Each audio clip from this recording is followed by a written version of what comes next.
What's going on, everyone? And hello to the friends of ARC. Thank you so much for stopping by today and joining us for our first ever episode of the ARC series. My name is Christina Andaya, and I go by the pronoun she, her, elle. And hi, everyone. Thanks for joining us. My name is Aaliyah Carlos. My pronouns are she, her, and I'm also a co-founder of ARC. And in this series, we'll be joined by various special guests all across Canada, mainly Asian Canadians who we believe are amazing inspirations in our communities. In each episode, we will be highlighting an Asian cuisine that we have delivered to our guests from local Asian restaurants.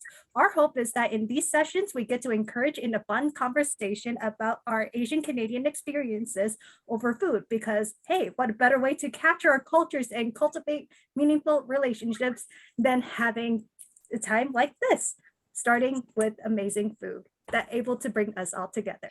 And so today we are so excited to be joined by the unbelievable, amazing, the one and only Phil DeLuna. Woo! Yay! Hello. Hi, Phil. So I'll just do a little intro for those who don't know.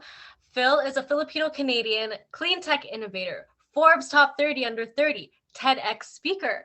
Phil is currently serving at the National Research Council of Canada and is the youngest ever director, where he builds and leads $57 million in collaborative research program on a Canada-made clean energy technology. He develops transformative technologies to help Canada achieve net zero emissions by 2050, fingers crossed. He's also currently an Adjunct Professor in the Department of Material Science and Engineering at the University of Toronto. And this is recent, so congratulations. Thank you. And to be honest, the list goes on about Phil. Like, he's honestly just one of those people that we all kind of just are a little bit jealous and want to be. So we're going to link his website in our caption so you can check out more about him. And today, the restaurants we are highlighting, I'll start because I have a really funny story to tell. So, Phil, we decided on La Mesa because we've been there before and we loved it. I was planning to place the order an hour before. For some reason, they closed early. Couldn't place the order. So I get really stressed out and I'm like, okay, I'm going to look at all the other Filipino restaurants in the area, send a list to Phil. And of course, he comes back saying, basically, surprise me. And I'm like, cool, okay. So I choose a restaurant called Hangouts. And that's what I got here today. I'll show you in a second. And I'm like, you know what? I'm going to choose this restaurant because there's a lot of variety. And so Phil and I are plant-based. Phil, you're a vegan, right? Yeah. Vegetarian. I still love cheese and ice cream. All right. So we're vegetarian, plant-based. So I'm like, okay, there's only one thing that I think we'll talk about in this episode is that for Filipinos, it is so hard to eat plant-based Filipino food. Like, really difficult, and it's just up and coming in the culture, like in the Filipino like food culture. So we were gonna get the tofu sisig from La Mesa, which we love. They closed, so I'm like, okay, this restaurant Hangouts has a lot of variety. They have turon, they have vegetable spring rolls, they have pinakbit, which is basically a Filipino, I don't even know how to explain it. It's like vegetables, lots and lots of vegetables. And they had a drink, sago. So yeah, sago. And this is they have turon. So this is basically a dessert with banana, and it's supposed to be glazed and sweet. It doesn't look glazed and sweet. And then I'm like, oh, I'll get him a corn as well because there's corn, right? And this is the spring rolls. Okay, so the pinakbit didn't come. That's one thing I'll say first. It's not here. And Phil has a completely different order because I couldn't send this to him. So I had to order from another restaurant because they couldn't deliver to him. And I was trying to cancel this order, but they wouldn't let me. So I panicked.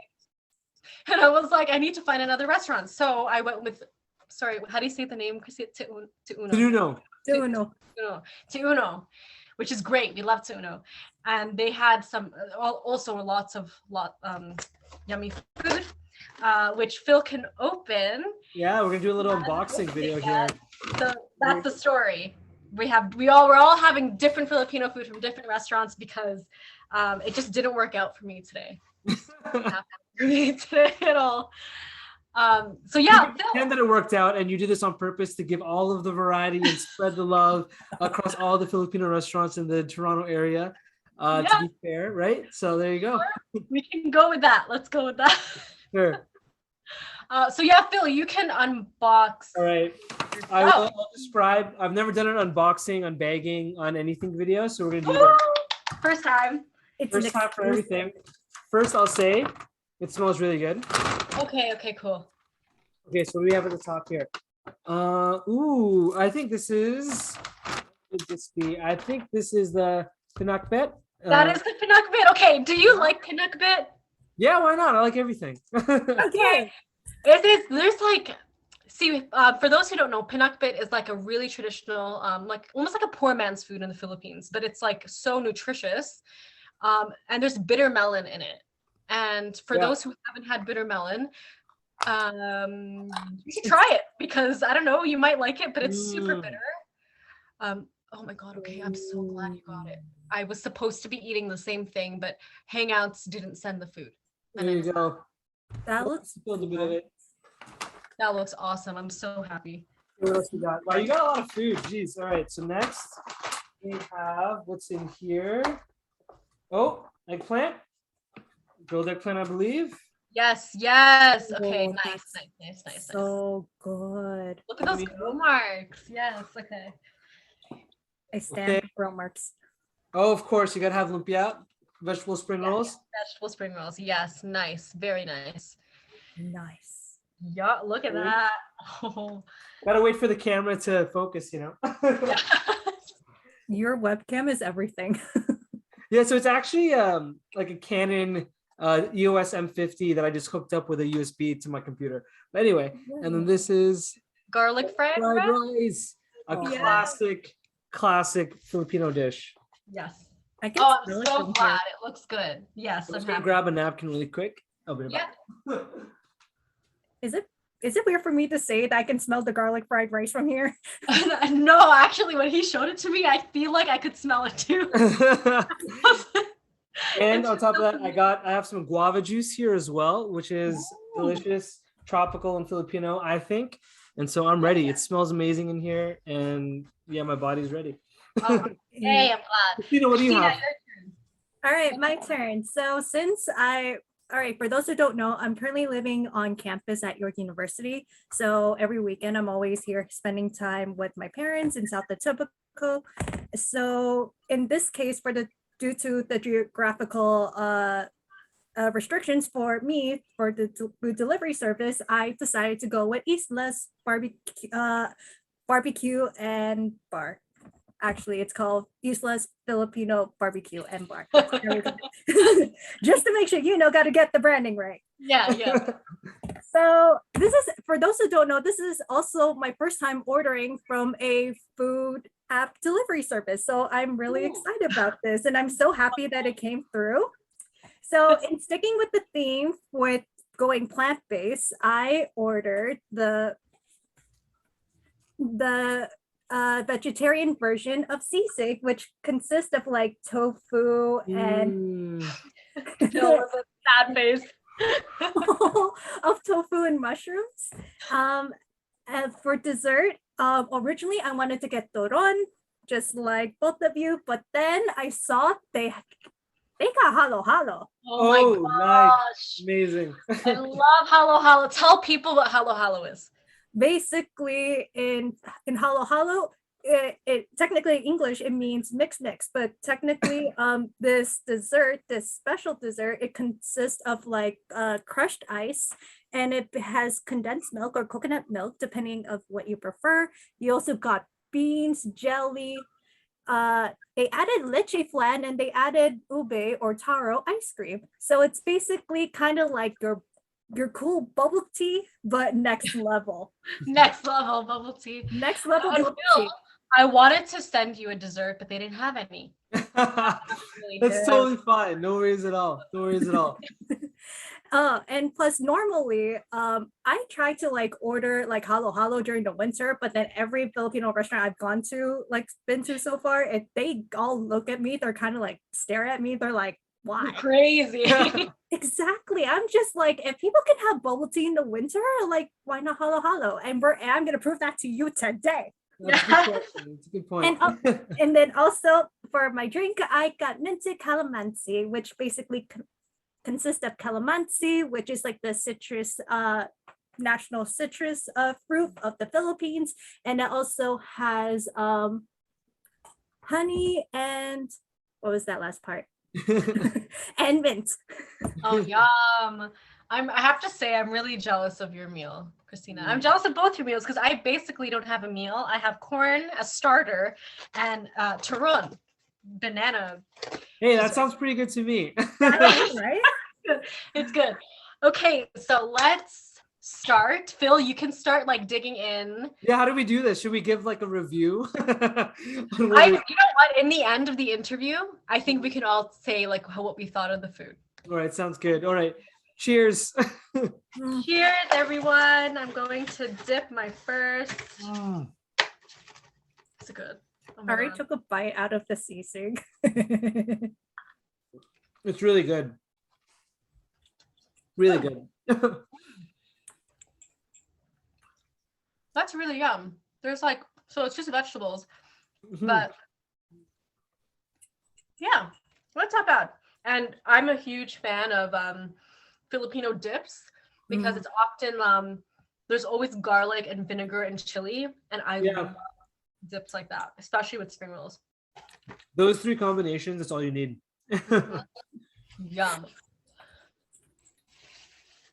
Okay. Christina, do you want to ask the first question?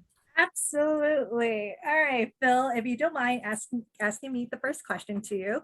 Along with myself and with ARC, we're wondering, what did your everyday life look like growing up in your community? Okay, great question. So I moved to Canada when I was 5 years old from the Philippines, but I was born in Taiwan. My parents, when they were around my age, they moved to Taiwan for work, and surprise, I was born. They moved back to the Philippines, and I moved here when I was 5.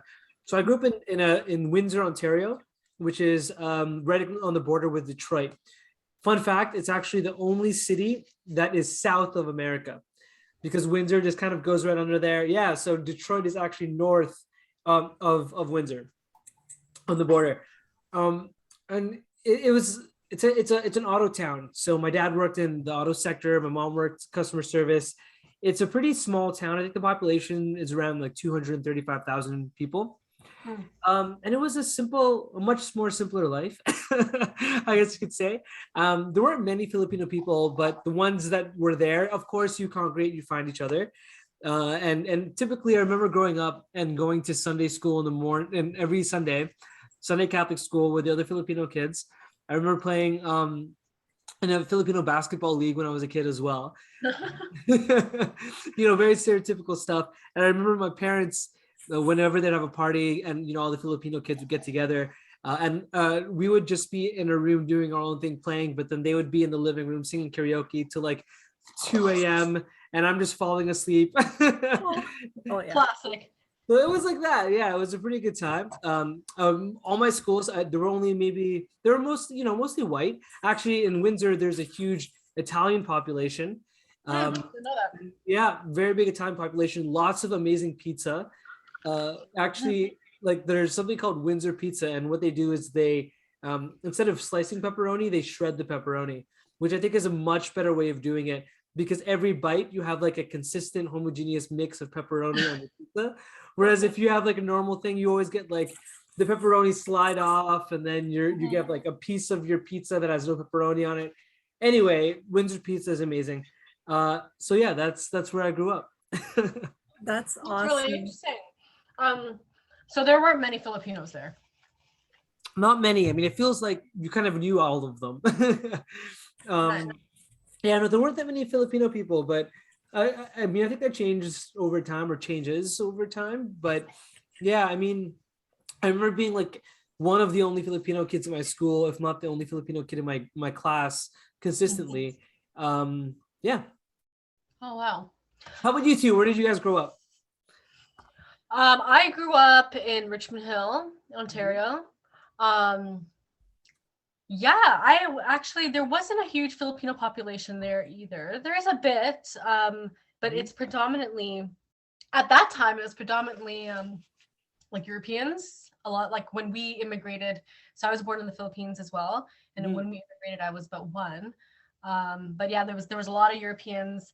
And then slowly I feel like a lot of like Asians came in. So like it actually in the townhouse like area that my parents are in and where I grew up, there was a lot of Europeans before, like Russians and Polish, and like they've all moved out, and like it's all predominantly Chinese people now. And actually now Richmond Hills also has a lot of Iranian people. So there's a huge Iranian and Chinese population. Oh, that's cool. Yeah. It's lots of Persian food, which is actually really delicious. I love Persian food. So good, yeah. Actually, have you tried gorma sabzi? No, I haven't. What is it? It's like so there's a beef gorma sabzi, and it's like a stew. Oh my God, it's so hard to explain. It's like flavors that we wouldn't be familiar with because it's so different from Asian flavors, but it's so delicious. If you can find the vegetarian gorma sabzi, they just put mushrooms instead of beef. Oh, it's wow. It's like so delicious.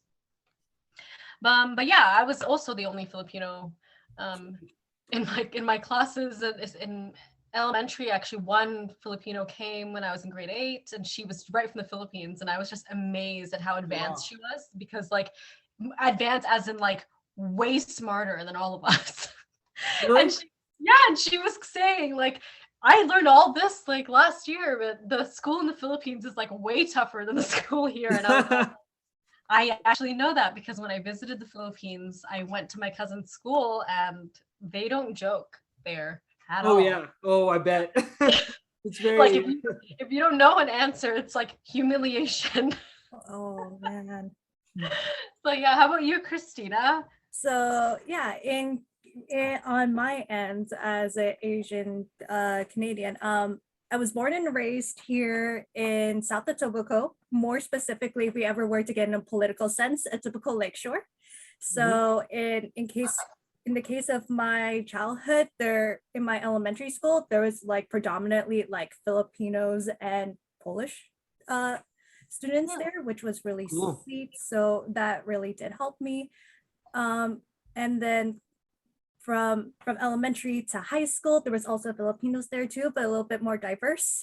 And then yeah, and going on from like college to university, surprisingly, I didn't find like a lot of Filipinos during my post-secondary journey, like after high school, but a little bit over time with as an undergrad, I was able to like find a group of fellow Kapibayans, and then yeah, and just able to hang out and just have a great time. That's amazing.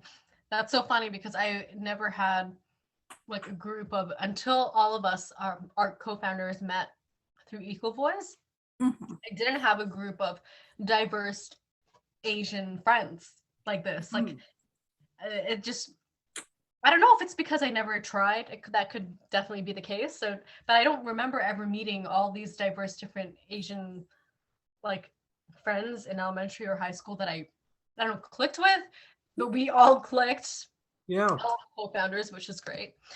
So yeah. It's interesting you mentioned that. I could totally, that really resonates with me, because like all of my friends growing up were white, and a lot of them were Eastern European too, Polish, Ukrainian, etc. I remember like there being Punchki Day every like March or whatever, and like people would bring in punchkis for like they're like little donuts, like stuffed donuts with jam. So good, and they're Polish, they're really good.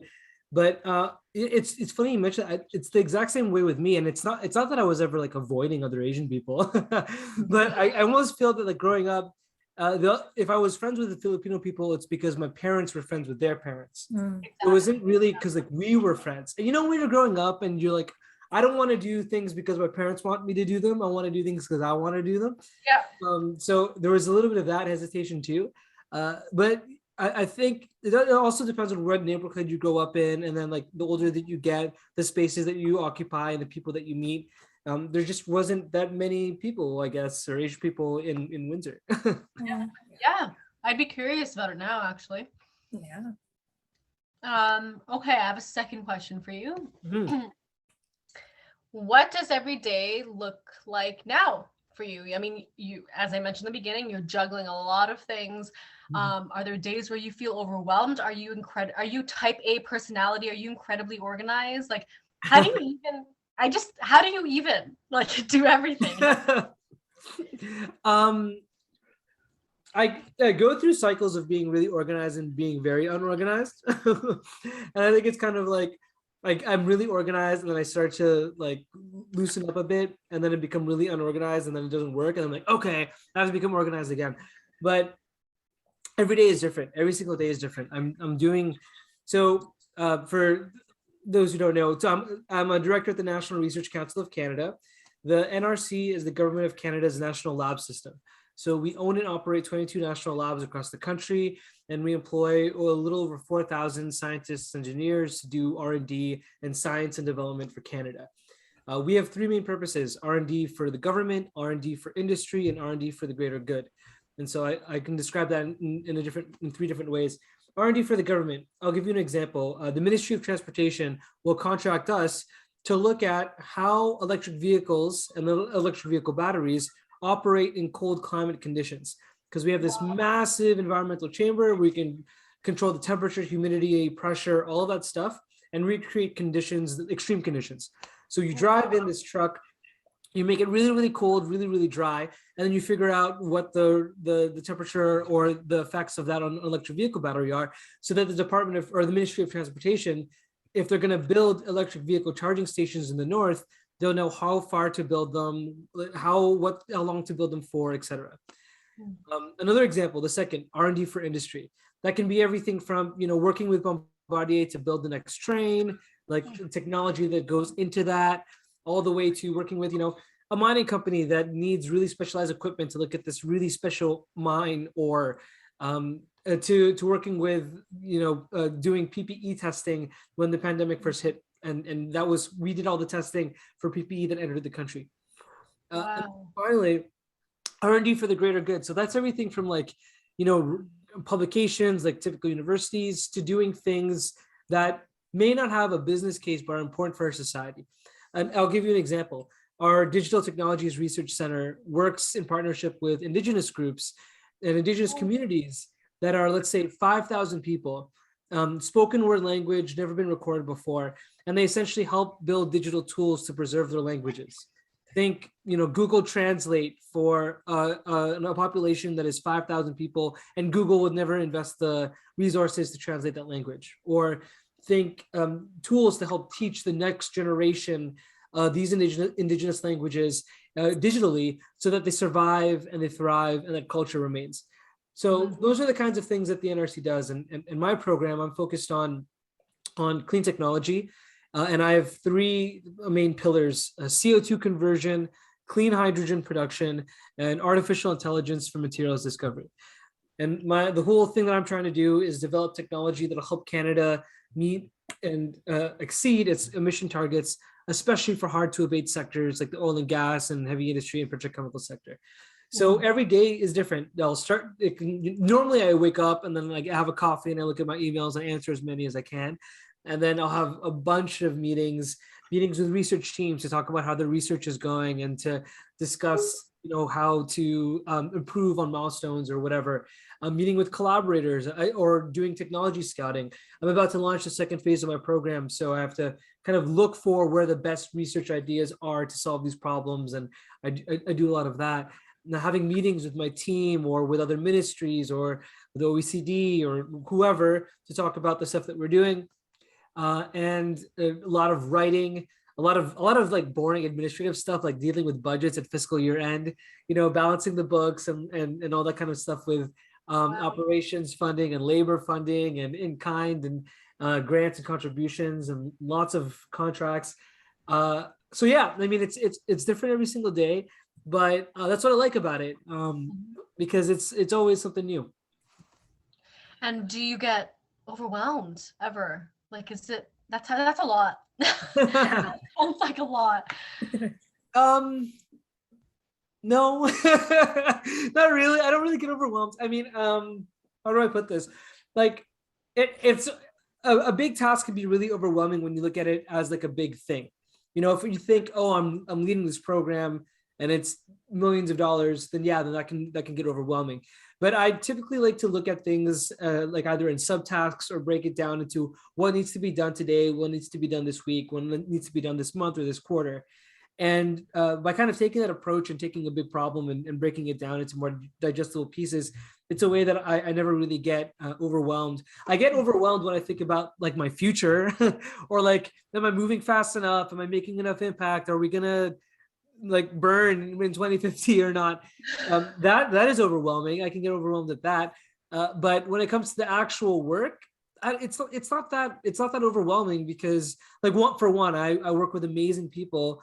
So I know that if I get something wrong, it's not the end of the world because they have a whole team backing me up. And then two, I don't know, it's just like if you can kind of just focus on the thing you have to get done now, and you know, of course, keeping a mind on what the ultimate goal is. But if you just focus on what you have to do now, I find it a lot easier to cope with. Wow. I mean, that outlook, I feel will be helpful. That it's helpful for me, but I feel it'll be helpful for a lot of people because it's so easy, especially with the pandemic. It's like just wrapped up in your head, overwhelmed about maybe things that, you know, if you looked at it from the point of subtask or like, you know, today, tomorrow, and that kind of way, it's like, it's not doom. It's not all doom. Yeah. I feel like for a lot of us, it can get, life in general just gets overwhelming because like, you know, we're all up in our heads, but maybe it's also because like you're so busy. So like you don't have time to be up in your head. Maybe. I also don't have kids yet. So, you know, and it's a pandemic, so there's not much to do outside. But yeah, no, I don't know. I mean, yeah, I'll put it this way. Like my fiance, she works at Sick Kids. She's a nurse in the operating room. She operates on children all day. And my job is nowhere near as stressful as that. So when she comes home at the end of the day, it really puts things into perspective.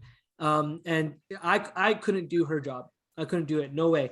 So when you have that reminder, I think it really puts things and say, you know what, like maybe I get this thing wrong, but like no one's life is really at the line, you know? Oh my God. That's huge. Yeah. People in the medical industry, I there's a part of me that's like, I wish I went that route, but like I don't think I'm capable. But I commend Danielle and everyone in that industry. Christina, I think you have the next question. Absolutely. Now, even though that we talked a little bit about it earlier, Phil, can you tell us a little bit more in depth of how has your heritage as an Asian Canadian impacted your life, your decisions, and beliefs, and everything in between? Oh man, I mean it's everything, right? I think that a lot of our culture and who we are as people gets set when we're children, and a lot of it happens. I mean, there's been empirical evidence too that there's kind of three stages of massive brain growth. Now, the first when you're born, the second during puberty, and the third in your 20s. The first is just expansion. The second is you build those connections and then in between neurons. And the third is you harden them. So I'm not saying that you can't learn new things or change who you are as a person. It just becomes more difficult with time. But I think that foundation is really what sets things. And for me, like my parents being, you know, traditional, very like stereotypical conservative Catholic Filipino parents, moving to Canada, which is a liberal Western democracy, there's a bit of difference there, right? Like I would say they imparted upon me a lot, like the value of hard work, the value of respect, especially for your elders, empathy, and all these sorts of things. Like, you know, you see your parents work so hard every single day, and at the same time, like I remember you see the kind, like for example, when we were getting moving into a new house, there were construction workers working at our house, And my dad would come every day or every other day with a 6-pack of beer and just give beer to the workers because he knows, he's a worker himself. So it's that kind of the down to earthness, right? That I think really they really instilled that upon me, and it's kept me humble. I think at least throughout my career and going forward.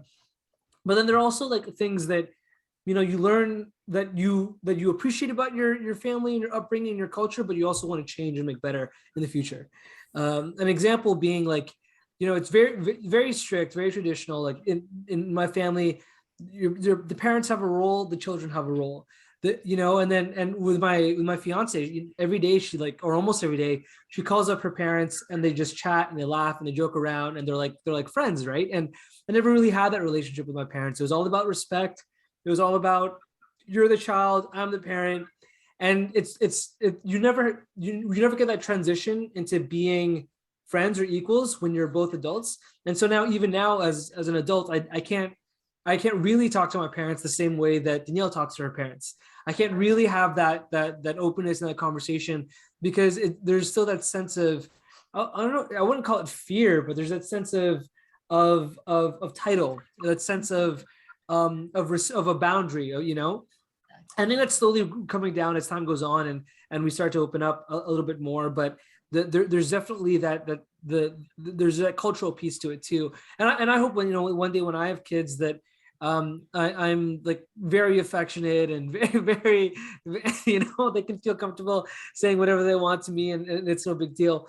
So I think with anyone, it's a complex thing because there's what is the culture that you had at home, and then what is the culture of your heritage and your identity and being Filipino Canadian. And obviously those two things are very intricately mixed, especially like you're coming from where your parents were born and raised and are Filipino or coming from another country or an Asian country. And I think that's a lesson and a growth that every sort of first or second generation Filipino or Asian person has to, or immigrant really has to come to terms with. It's that bridging of cultures between what your parents' culture is and what the culture that you have here in Canada. And there can be conflict and there can be tension, but I definitely think that I've been reflective enough to understand the good I want to keep from it, but also the stuff that I want to change. Definitely here, because, and especially I know especially where you're coming from for sure, because especially from your side and from your fiance side, like with my mom, my inay, I love her to a million bits and pieces, and well, I love her 3,000 to put it simply. And with her, she says like do it with love, and she even like encourages me each day to like be open, to have that kind of open communication. Does and she does That's it. awesome. Yeah, and yeah, thank you. Yeah, and especially when I moved onto campus like back in September, and she's always been checking on me like practically twice a day, like morning and night, making sure I take all my medication and my vitamins. Like, did you do laundry yet? That type of thing. Yeah, and then there's like my dad too. Like I'm able to have that kind of somewhat almost the same levels as my inay. However, it's kind of like with him, there's always been like that hierarchy level between like the parent and the child. So yeah, there's always that complexity there too. Yeah, and as also like all of us are Filipino Canadian, like for me as well, that resonates with me. Phil, what you were saying, it's because my mom would always say, I'm not here to be your friend. You have friends. Yeah. I'm here to be your parent. And a major role, I think, as a like for parents to be in Filipino culture is to be the disciplinarian, to be the one to say like no, to be the one to like make you think like, and there, there are qualities to that I look back on now as an adult and living on my own, well, with my fiance, is that like it did instill a lot of resilience, and it instilled a lot of like consciousness, I guess, because growing up, I think I was like very, I would jump into anything. I would feel like, I want to do this, I'm going to do it. So a lot of what they've taught me through discipline, I think I've carried with me now into work and school. And, that's an interesting case of where, something might seem bad at the time and hating it in the time and the strict rules and no sleepovers and all these things. And all my friends were out and having sleepovers. But now I'm thankful for a lot of those things. So it's really interesting looking back and reflecting. Yeah, it's funny, like for you, it was sleepovers. For me, I was going to the mall on Friday nights. I just wanted to go to the mall with my friends on a Friday night. And my parents were like, why? You're not buying anything. What didn't you go to the mall for? And I'm like, just to hang out with my friends. And they're like, no. No. You do your homework. I'm like, I already did it. Well done. Do some more. I'm like, isn't how that works, Mom? Same. The mall was, and I think is for young people, still a place to go and hang out with your friends. And it was like, why? You have money? Where's your money coming from? Like, what do you want to go there for? Yeah. But actually, funny enough, with my sister who's younger, like we have an 8-year age gap. I think because of the fighting between me and my parents when I was growing up, and like I made it a little easier for her because she was actually able to go to the plazas. She was able to go to the malls with friends. I really had to wait for a lot of those privileges until I was 18. So yeah. What's it called? Okay. Next question, Phil. How important is Asian representation to you? And that's, across the board, like in media, in politics, and everything. Yeah, it's super important to me. I mean, like I haven't really seen many Filipino people in like many stages of my career, in career progression or any of that. And I've always wondered, like, why is that the case? And I reflected upon it, and I realized that, especially for my parents, there's like a risk aversion in Filipino culture. So when I graduated from my undergraduate at the University of Windsor in chemistry, my mom was like, why are you going to do your master's? Just go stay here in Windsor. I work at the city. I'll get you a job in like the treatment facility or something. And I'm like, no, Mom, I want to do more than that. So I went and did my master's. And then after that, after I finished my master's, I wanted to go do my PhD. And she was like, Phil, why are you doing all of this school? Like, you finished school, like stop doing school, go get a job. And I'm like, Mom, this is how I get a better job. And I think she really understood that. And as I kind of came to realize, like, well, if I have to actually convince my own family to go and achieve and try to do these things, what more for people who are having a hard time convincing themselves to do it? If they don't even if they like, there's enough of a barrier convincing yourself, then you have to convince your family and perhaps your friends or your culture or whatever.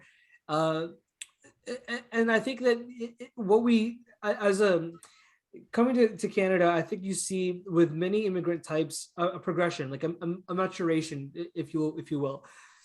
And through generations, the first generation that comes, like my parents, to them, success is owning a home. Like they're the first of their family to own a home, and in a Western democratic society, that's everything. Like, it doesn't matter that they don't have the highest paying jobs. It doesn't matter that they're paying off their mortgage and it's taking forever. The fact is that they have a home, and they own a home, and they have a house to live in. They did that. They sacrificed so they could have their kids the opportunity, give their kids the opportunity to do something like bigger and better.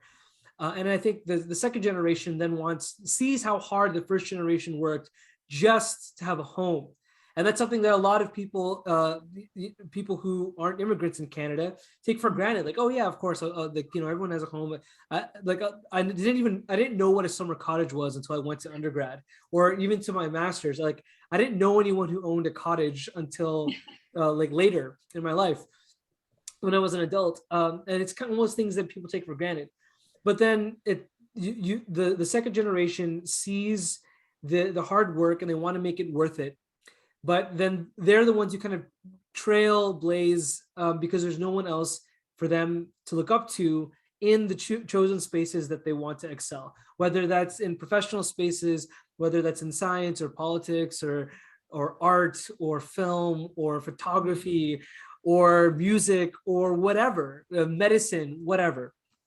And so for me, I'll speak to Filipino representation, but because I mean that's what I know best, and it's really important that Filipino people, young Filipino people, feel and know that their potential is unlimited, that they can do whatever that they want, right? Whatever they want to do, and even do things that they didn't even know they wanted to do, right? And I truly believe that people think they can do something because they have examples of others who have come before them that they relate to, whether because they look like them, whether because they come from the same country as them, whether because they have the same cultural heritage or upbringing.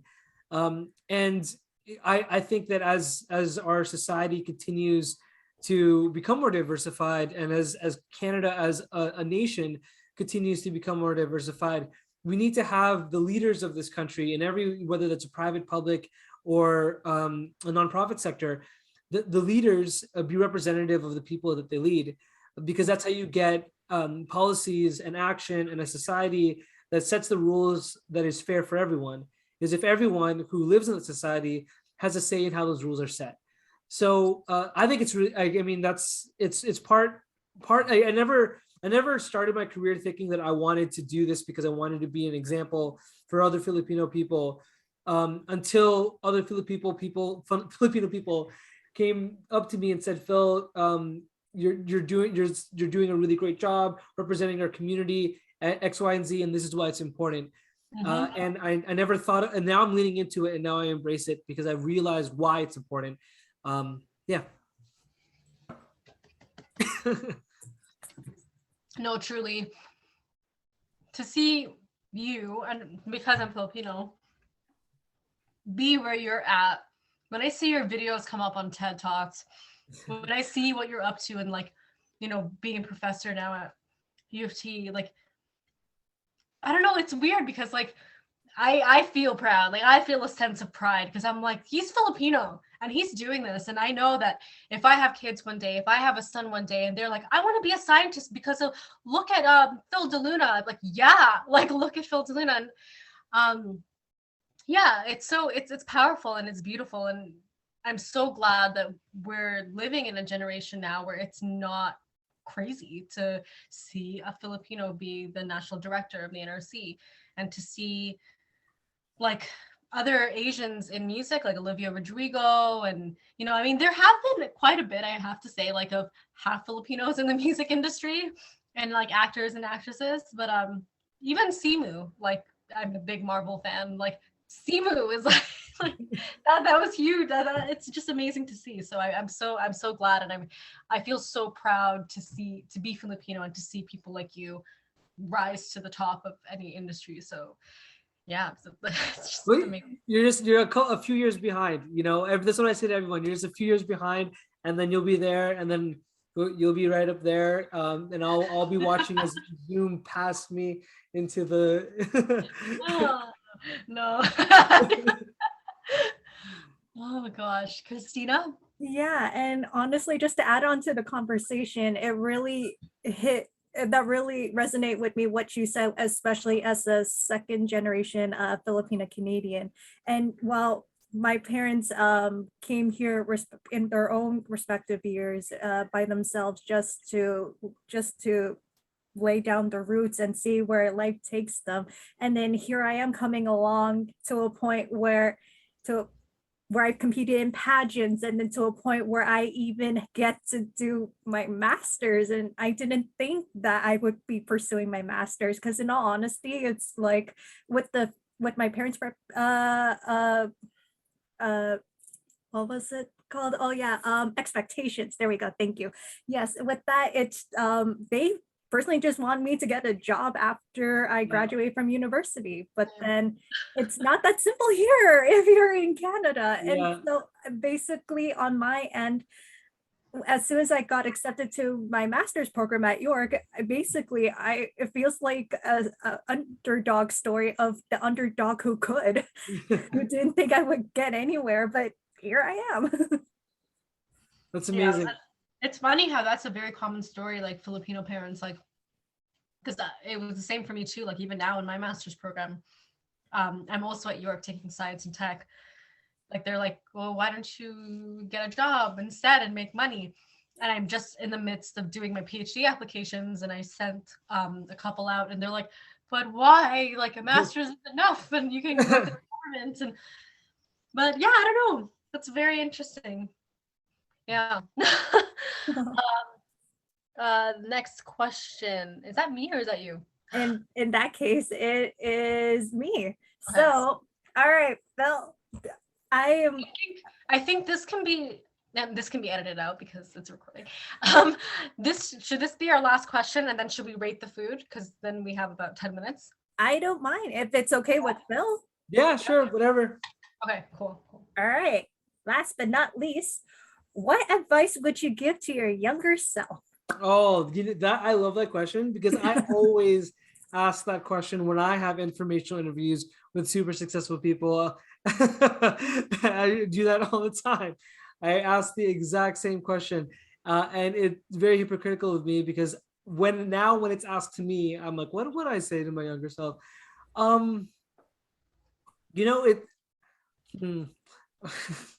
How young? That's what I'm gonna ask.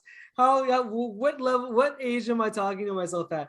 But so it's hard to say because I feel like I haven't really lived enough to have much wisdom to tell a younger me anything because I'm still figuring it out. But if I were to tell my younger self, when I was just starting school, starting undergraduate, I don't think I would necessarily change anything about the way that I did things because it led me to where I am today.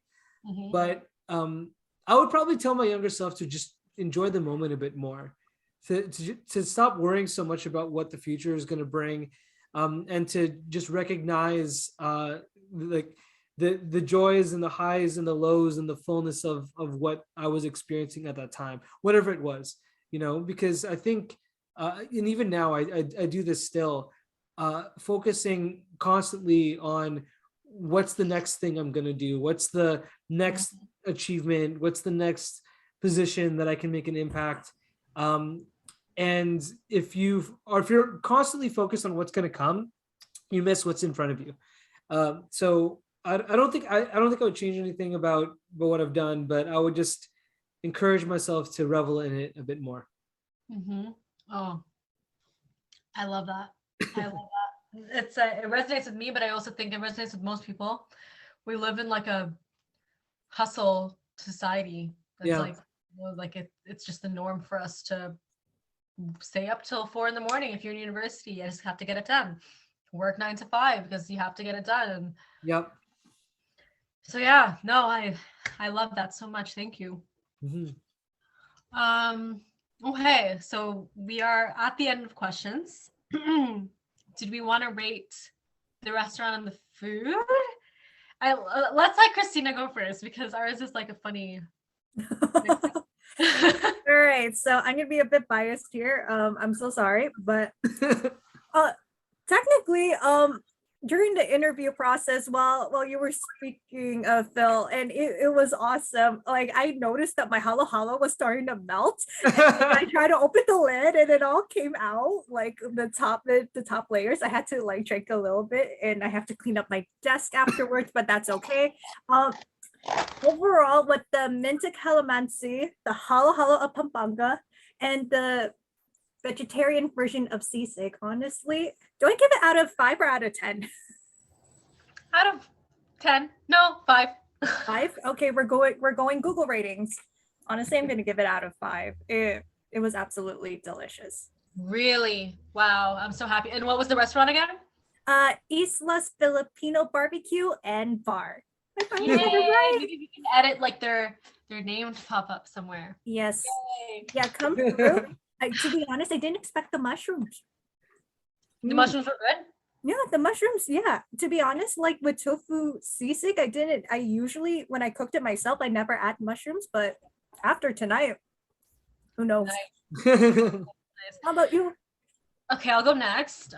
So because of I didn't get my main meal, the pinakbet, so that brings it way down. The spring rolls were okay. They were. I loved the dip. I really liked the dip, the spring rolls themselves, like the vegetables were okay, but I did find that the wrapper was a little like the flour, I don't know, it was a little dry. So yeah, that's it. The corn was good. The corn was really good. The turon was actually, you know what? It doesn't look as sweet as other turons, but it's not bad. It's quite good. I think because the wrapper was so thin, it was crunchy, and the banana is cooked, so that's good. And then the sago, it was okay. I think it could be a little sweeter just because I'm used to sweet sago. But yeah, it was all right. Okay, so out of 5, 2. Ooh.